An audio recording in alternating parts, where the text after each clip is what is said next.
বিশ্বনবী আবার কষ্ট পেলেন। চাচা আবু তালেব যখন মরে যায় বিশ্বনবী আবার কষ্ট পেলেন। চাচাও নাই, বউও নাই। বিশ্বনবী কেমন যেন নিজেকে একা একা মনে করলেন। ডানে তাকায়, আশ্রয় দেওয়ার কেউ নাই। বায়ে তাকায়, আশ্রয় দেওয়ার কেউ নাই। সামনে কেউ নাই, পেছনে কেউ নাই। বিশ্বনবীর আবার মন খারাপ। বিশ্বনবীর মন খারাপ, এই দৃশ্য আরশের উপর থেকে দেখে কে? বিশ্বনবীর মন ভালো করে দেওয়ার জন্য আল্লাহ বললেন, যাও জিব্রাইল যাও, আমার নবীর মন খারাপ, আমার নবীরে বলো আমার নবীর দুনিয়ায় থাকার দরকার নাই, আরশের উপরে চলে আসতে বলো, আমার সাথে কথা বলতে বলো। আমার সাথে কথা বলে গেলে আমার নবীর মন ভালো হয়ে যাবে। বিশ্বনবীর মন ভালো করে দেওয়ার জন্য বিশ্বনবীর মেরাজে ডেকে নিয়েছে আল্লাহ। সুবহানাল্লাহ পড়েন। যাও জিব্রাইল, বিশ্বনবীর মন খারাপ আমি টের পাচ্ছি, আর ওনার মন ভালো করার দায়িত্ব আমার, নিয়ে আসো আমার কাছে, আমার সাথে গল্প করে যাবে, মন ভালো হয়ে যাবে। সুবহানাল্লাহ পড়তে পারলেন না?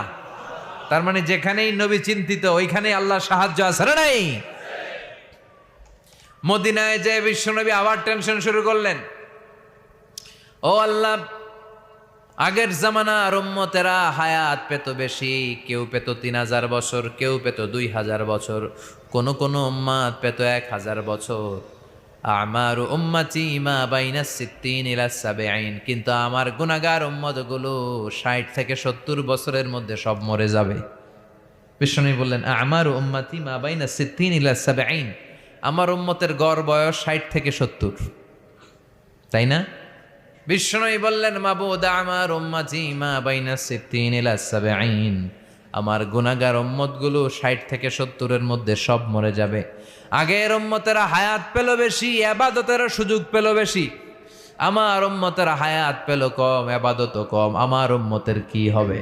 আল্লাহ বললেন, নবী টেনশন করবেন না, ইন্না আনজালনাহু ফি লাইলাতিল কদর ওয়া মা আদরাকা মা লাইলাতুল কদর লাইলাতুল কদরি খায়রুম মিন আলফি শাহর। সুবহানাল্লাহ পড়েন। ও নবী, লাইলাতুল কদরি খায়রুম মিন আলফি শাহর, কদরের রাতে এক রাত যদি কেউ ইবাদত করতে পারে 1000 মাসের ইবাদত আমলনামায় ঢুকায় দিবে কে? ও নবী, আগের উম্মতের লোকদেরকে হায়াত দিছি কিন্তু কদর তো দেই নাই।